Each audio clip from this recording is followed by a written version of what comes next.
Welkom bij Elf Sport. De komende maand is het drop of de rongel voor de ploegen in het amateurvoetbal. De ontknoping van de competitie die nadert. En dat betekent dat de ploegen gaan kijken, ja, zijn ze nog in de race voor promotie of moeten ze degradatie voorkomen. Voor SAH is dat laatste het geval. Ze zijn niet in acute degradatienood, maar een paar puntjes erbij zou nog wel handig zijn. We gaan kijken wie de afloop hier in Herten. En de wedstrijd is SAH tegen Venlose Boys. En in die tweede klasse G zijn het vooral ploegen uit het zuiden van de provincie die in Herten op bezoek komen. Met één uitzondering en dat zijn natuurlijk de Venlose Boys. Een ploeg die het goed uitstaat op een tweede plek in die tweede klasse G en is dus nog in de race voor promotie. Dit is de nieuwe trainer van SAH. Hein van Melick, geen onbekende in de Midden-Limburgse voetbalwereld. Natuurlijk een trainer, lange tijd geweest en was al actief bij SAH bij de A-jeugd. Nu staat er dus voor het eerste. En SAH heeft een nieuwe trainer omdat ze kosten wat het kost willen voorkomen dat de ploeg degradeert. Ze willen in die tweede klasse blijven. Vooralsnog ziet het er wel naar uit, maar ook de concurrentie heeft de nodige punten gepakt. En de wil voorkomen dat op het eind van de rit ze toch onder de beruchte streep stijgt. En tegen Venlose Boys zal het lastig weer om punten te pakken in de debuutwedstrijd van de nieuwe trainer. De Boys in de aanval en meteen moet de keeper van Herten, Ruud Schumann, al in actie komen. Ten koste van een corner. Dat zou uiteindelijk niets opleveren. Herten natuurlijk in de groen-witte shirts. Bestaan 75 jaar de club. Het zou leuk zijn als ze dat kunnen vieren deze week met een overwinning tegen de Venlose Boys. 16 april hebben ze een feestavond in Herten. Zou ik maar niet zeggen, volgende week zondag zal het dan ook wel niks weren. Eerst maar eens vandaag bekijken. Venlo in de aanval, de voorzet. Wat een prachtig doelpunt! De voorzet van Paul Vullings werd ineens op de sloef genomen door Ibrahim Arbak. 19 jaar pas. En hij weet de bal precies goed te raken. De bal verdwijnt bijna in de kruising achter keeper Ruud Schumann van SAH. Kijk nog maar een keer wie goed dat er de bal raakt. Op de rand van de 16. Huppakee. In de verre hoek, onhaalbaar voor de keeper. En zo stemt SAH Bachterstein. 0-1 voor de Venlose Boys. En dat is al eerder gebeurd dit seizoen. Dat SAH al vroeg in de wedstrijd achterstaat. En soms weten ze dan terug te knokken. De Venlose Boys die laten zich dan terugzakken. Spelen de bal achterin veelvuldig rond. Proberen op balbezit te spelen. En Herten zit dan niet echt druk naar voren. Hebben maar 2 spitsen voorin. Dan zit ook aan voor de Juliette Wierik dat er te weinig druk is. Maar als SAH dan aan de balbezit komt, dan zijn ze ook meteen gevaarlijk. In dit geval Rico op het veld en de bal metgegeven heeft. En Max Winter en dan komt dan nog het shot. Dat is een afzweier. Goed geprobeerd door Tom van der Sterren. En zo zien we dus heel weinig actie in die eerste helft. De boys laten zich eigenlijk een beetje terugzakken, spelen de bal achter en rond. En dan gaat het hier bijna mis. En dan is Herten weer gevaarlijk. Thuis Tom van der Sterren weer. En goed opgelet door keeper Ruud Stine. Hij voorkomt een treffer van Herten. En zo ziet trainer Hein van Melick dat het nog niet helemaal allemaal even soepel is bij Herten.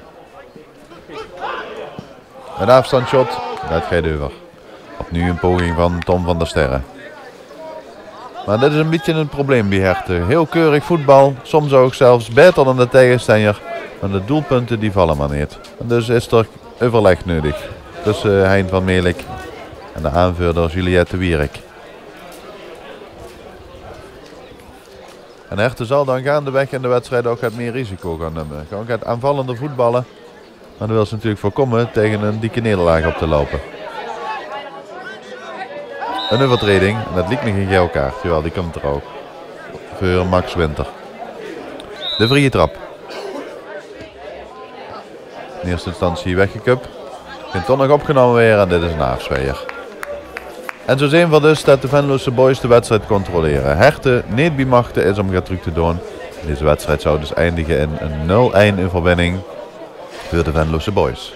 En dus is er de komende weken nog werk aan de winkel voor de groen-witte uit Herten.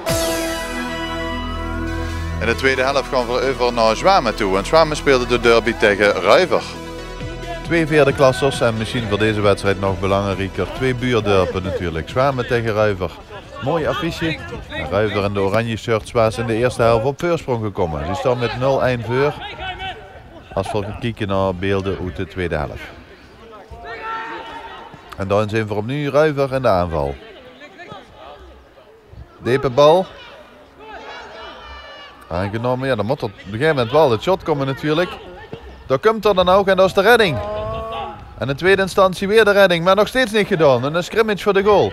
En nog steeds niet gedaan en dan is de bal weg. Groot ingrepen van de reservekeeper van Zwamen, Nout Kluitmans, die keept. Keeper Joris Schumann is geblesseerd. Hij had een slijmbeursontsteking aan de heup. Een opvallende blessure dus voor een keeper. Intussen is Zwamen in de aanval. En dan kunnen ze een keer een shot komen en dat gaat voorlangs. Zwamen dus in die tweede helft op zoek naar de gelijkmaker. Maar Ruiver krijgt de betere kansen tot nu toe.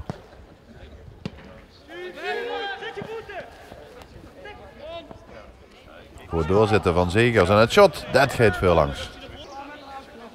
En zo zijn we een leuke wedstrijd en het spel gaat op en neer in die tweede helft. Nu weer Zwamen in de aanval. De voorzet kan weer weggewerkt, maar dat gebeurt niet echt handig, want daardoor blijft Zwamen de druk haaien.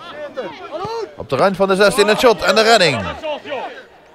Roy Hendricks voorkomt de gelijkmaker. Droebare sloetpost van Ruiver. Maar Zwamen blijft op zoek naar de gelijkmaker. De dribbelactie. Oei, en daar gaat Ruud Timmermans zomaar goed. Dat is net niet op een been blijven. En Ruiver dan gelijk weer in de tegenaanval. Dan zien we de overtreding en dan komt een gele kaart aan voor een speler van Zwamen. En de het al geel gehad. En ja, ook in Zwamen is dat net als op elk speelveld in Nederland waar gevoetbald wordt. 2 keer geel is rood.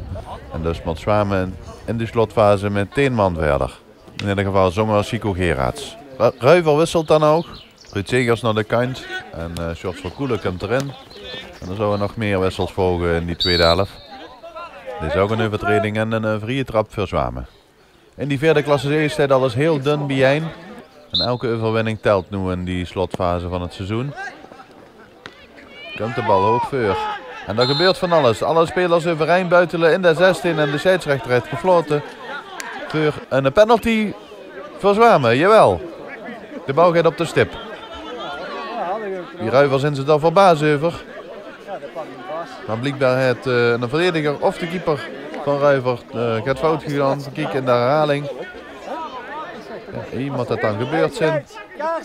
Bal op de stip. En dus de uitgelezen kans op de gelijkmaker. En binnen.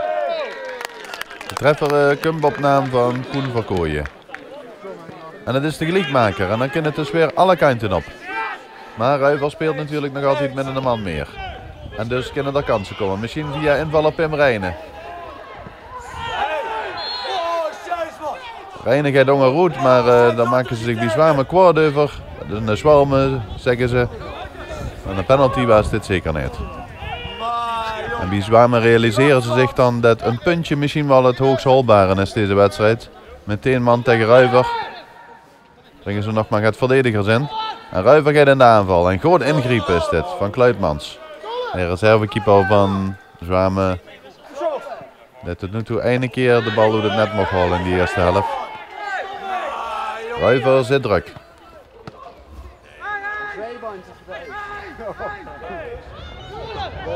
En misschien is een shotkans komen en dan komt er en hij is binnen. 1-2, dat is er de winnende treffer voor Ruiver. Dan mogen we nu al vanuit gaan. Dit is de slotfase van de wedstrijd. En George Verkoelen heeft gescoord. En hij heeft er eigenlijk niet meer op gerekend, want we dachten dit wordt een gelijkspel. De ploegen delen de punten. Maar Ruiver gaat er hier met de overwinning vandoor. George Verkoelen de invaller. Veld op het moment dat er de bal uithaalt. Maar het is toch genoeg om de keeper te verslaan.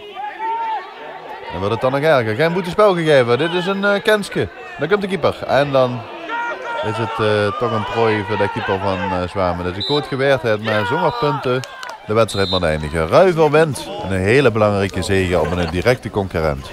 Mede dankzij de winnende treffer van George Verkoelen. Ja. George, ja, dat maakt ze hem gewoon, hè, man of the match. Ja, dat maakt ze man of the match. Ik denk dat de ploeg heel geknokt heeft. ongelukkige situatie penalty tegen. En dan proberen ze toch iedereen bijeen te pakken en door te gaan. En dat ik hem dat moet maken, ja, dat is natuurlijk geweldig. Maar ik denk dat we met de ploeg weer een resultaat hebben neergezet. De passie, strijd en beleving, zoals 2 weken geleden, die worden weer.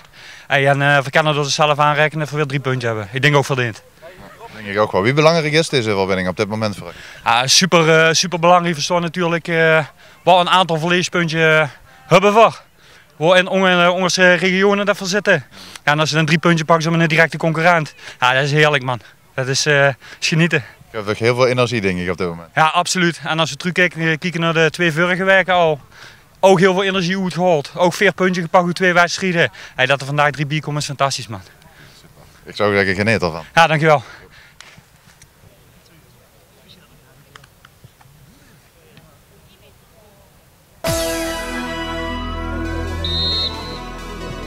We steken nog even de Maas over, want daar komt voor het veld doet Biheur. En die speelde de Leudal Derby tegen RKSV Noet-Neer. Altijd genoeg belangstelling voor zo'n leuke derby natuurlijk. Heur tegen Neer. En de eerste kans is voor Heur en de redding is van de keeper van Neer.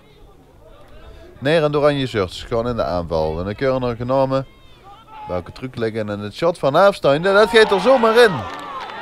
Want hij spelen met de treffer, de openingstreffer en Neer dus op voorsprong. Ploegen spelen in dezelfde pool als onder andere RKAVC uit Azerooi. En Neer is titelkandidaat.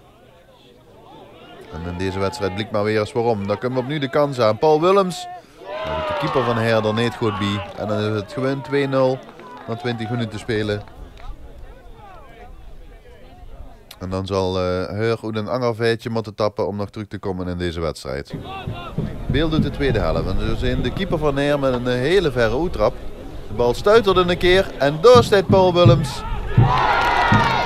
Van de mooiste doelpunten van hem dit seizoen. Een assist van de keeper. En de 3-0 is er een om in te liesten van Neer. Dan zien we dat Azerooi het lastigheid krijgen. Willen ze deze ploeg van het kampioenschap afgooien. Vrije trap op terrein van de 16. Bal hoog voor en daar is er weer Paul Willems met de 4-0. En zo wint RKSVN eigenlijk Heur toeswedstrijd op het veld van Heur met 4-0. En staat die ploeg bovenaan in de 5e klasse D. Dit was Zelf Sport. Bedankt voor het kijken en heel graag tot volgende week.